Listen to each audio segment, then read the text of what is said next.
Šoreiz raidījumā stāstīsim par darbiem, kuros tiek izmantota aviācija. Atminaties, jau iepriekš esam stāstījuši, kā helikopteri tiek izmantoti dažādu sarežģītu montāžu darbu īstenošanai. Esam stāstījuši par to, kā mazās lidmašīnas tiek izmantotas, lai noteiktu siltu un trašu kvalitāti, kā arī vakcinētu meža dzīvniekus. Tagad pienācis laiks uzzināt, kā ar helikopteru palīdzību tiek gādāts par stabilu elektroenerģijas padevi Latvijā. Bija diezgan sen, tas bija 96. gads, kad mēs faktiski no Somijas bija paraugu demonstrējumi Latvijā, helikopteri attīrīja vidējās sprieguma līniju trases. Tanī brīdī darbi norisinājās Pierīgā, Salaspilī un Rietumu reģionā, tas ir Ventspils pusē, paraugu demonstrējums tas bija. Mums radās pārliecība, ka šis ir ļoti efektīvs līdzeklis, kādā veidā tīrīt līniju trases vietās, kur viņas nav pieejamas, kur mēs nevaram tikt no zemes klāt. Tātad, un arī praksa rāda to, ka šīs iztīrītās trases veido biezu apaugumu gar līniju malām. Tātad darbs ir efektīvs un daudz ātrāks nekā to var izdarīt ar rokām. Un tomēr, lai cik labi Somi arī savu varēšanu nodemonstrēja, Latvijai šādi darbi netika veikti nākamos 15 gadus, līdz dabas stihija bez elektrības atstāja vairākus desmitus tūkstošu mājsaimniecību Latvijas austrumos un ziemeļaustrumos. Mēs atsākām helikopteru pakalpojumus izmantot 2011. un 2012. gadā. Faktiski, un tas pamudinājums atgriezties pie helikoptera bija šīs snieglauzes, kas bija gadu mijā no 10. uz 11. gadu, kad mums nāca palīgā helikopters, tātad atbrīvoja šīs gaisvadu līnijas no kokiem, kas bija no smaguma noliekušies. Un tādējādi, pietiekoši lielu un efektīvu darbu viņš izdarīja, un tad mēs nācām pie secinājuma, ka mums vajag turpināt šo tātad vertikālo apzāģēšanu no gaisa 20 kV līniju trasē. Helikopters spēja ātri un kvalitatīvi atbrīvot elektrolīnijas no apledojušajiem un apsnigušajiem zariem, kas iespējami īsākā laikā atļāva arī atjaunot elektroenerģijas padevi, un jau nākamajos gados vidējā sprieguma elektrolīniju uzturēšana ar helikopteriem tiek veikts kā plānveida darbs. Tiesa nav gluži tā, ka helikopters bīstamos kokus un zarus zāģētu visur. Tie darbi, ko mēs veicam ar helikopteri, ir vairākas prasības, kas ir vajadzīgas, lai viņš būtu efektīvs. Tie noteikti blīvi mežu apvidi, jo Latvijā 94 000 km gaisvadu līnijas, 5 000 km iet caur mežainiem apvidiem. Tātad tās ir vietas, kur ar citu tehniku ir ļoti grūti piekļūt. Tas ir pirmais tāds pats galvenais faktors, kāpēc. Otrs ir efektivitāte. Ja mēs varam mērīt, tad 40 minūšu helikopteru darbs atsver 4 cilvēku brigādes darbu, ko viņi var izdarīt 2 dienās. Tātad tā efektivitāte ir pietiekoši liela un pietiekoši laba. Mēs helikoptera darbošanos gar elektrolīnijām varējām vērot Vidzemē. Tāpat kā Latgale, šis ir arī galvenais reģions, kur helikopters visbiežāk tiek piesaistīts bīstamo zaru un koku izzāģēšanai. Zinot mūsu Latviju, kāds ir ģeogrāfiskais stāvoklis, kāds ir apmežojums, mēs skaidri zinām, ka lielākie meži tomēr mums ir Latgale un Vidzemes puse, bet helikopters strādā visā Latvijā. Viņš ir zāģējis gan Rietumu reģionā, Ventspils apkārtnē. Šobrīd darbi pabeigti Latgalē un darbi turpinās šeit Vidzemē. Ja mēs varam salīdzināt elektrotīklu ar cilvēku asinsriti, tad tās ir tās artērijas, tās maģistrāles, pa kurām faktiski bojājums vidējā sprieguma līnijā izsauc ļoti daudz elektrības nodzēšanas klientiem. Tad šo akcentu mēs liekam uz vidējā sprieguma taisni līnijām, kas dod lielāko efektu. Izrādās iepriekšējos 2 gados helikopters palīdzējis no bīstamiem zariem kopumā atbrīvot nedaudz vairāk nekā 500 km vidējā sprieguma elektrolīniju.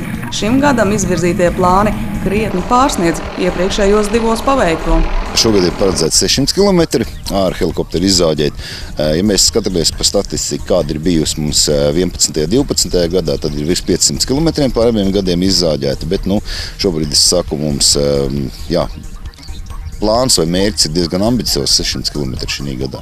Savukārt, nedaudz atskatoties vēsturē, izrādās pirmie pasaulē helikopterus elektrolīniju uzturēšanai esot sākuši izmantot amerikāņi. Vēlāk šī praksa īstenot arī Eiropā, bet šobrīd visaktīvāk helikopters bīstamo koku izzāģēšanai tiek izmantots Somijā un Zviedrijā. Tieši šo valstu pārstāvji ir arī galvenie vertikālās izzāģēšanas īstenotāji Latvijā. Mūsu pašu piloti un uzņēmumi šiem darbiem neesot pietiekami meistarīgi un pieredzējuši. Pirmie, kas sāka šo vertikālu apzāģēšanu, amerikāņi bija. Amerikā tas tika sākts, tad to pārņēma Šveice, tad to pārņēma Somija, Zviedrija, faktiski Somija, un pēc Somijas esam mēs, kas praktizē šo vertikālu apzāģēšanu. skatoties šo darbu specifiku, kāda ir, to, ka tās ir elektropārvades līnijas, pilotam jābūt ļoti augstas profesionālās kvalifikācijas. Un Latvijā dotajā brīdī mēs neesam atraduši tādus speciālistus, kas varētu to izzāģēt. Šiem cilvēkiem, kas ir mūsu sadarbības partneri, viņiem ir pietiekoši liela praksa Somijā, Zviedrijā, kur viņi veic līniju attīrīšanu. Pieļauju, kad ar laiku varētu rasties arī Latvijā šādi, bet dotajā brīdī mēs izmantojam tomēr. Te gan iestarpināsim, ka arī pieredzējušajiem somiem, kas var lepoties ar tūkstošiem nolidotu stundu, veicot tieši zaru zāģēšanu, Latvijā tomēr ir zināms izaicinājums. Izrādās, Somijā koki ir daudz zemāki, to esot arī mazāk, un darbi notiek raitāk. Savukārt Latvijas mežos viņiem ir krietni jāpasvīst. Tādēļ nav arī nekāds brīnums, ka darbu pārņemts un cīnoties ar grafiku, kas jāpaveic. Somijas pilotu mēs varam redzēt darbā, bet uz sarunām viņš pierunājums nebija. Savukārt runājot par pašu helikopteru, kas tiek uzskatīts par darbiem piemērotāko, izrādās tas ir Latvijā diezgan bieži sastopamais Robinsons. Zāģis ir piestiprināts 20 metru garā atsaitē un 8 metrus garās iekārtas izvietotas 10 zāģa ripas, bet pilots zāģa darbu vada no kabīnes. Helikopters ir gana jaudīgs un manevrēt spējīgs, tādēļ šādiem darbiem tiek bieži izmantots. Helikopters droši spēj veikt darbus arī Lietū, un vienīgais būtiskais traucēklis ir vējš. Maksimālais vēja ātrums nedrīkst pārsniegt 10 metrus sekundē. Apmēram 40 minūtes helikoptera darba pielīdzināmas 2 dienu cilvēku roku un meža tehnikas darbiem. Turklāt elektrolīnijas kilometra tīrīšana no gaisa izmaksājot vien 30 latus dārgāk nekā no zemes. Un tomēr arī te daudz kas ir atkarīgs no pilota pieredzes un darba stila.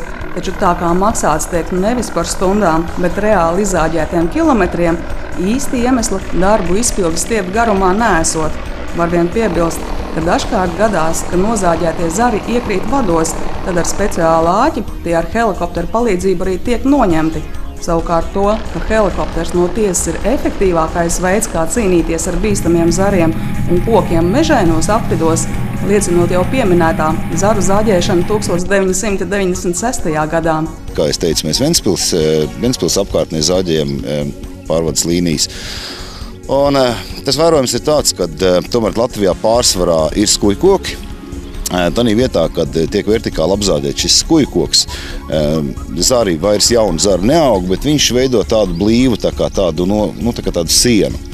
Tas nozīmē, ka jauniem zariem nepieaugot, šī siena palīdz noturēt arī tos kokus, kas, kā mēs sakam savā žargonā, kas nāk ārā no meža, tātad, kas var draudi iegāsties iekšā, tātad aiztur šī barjera.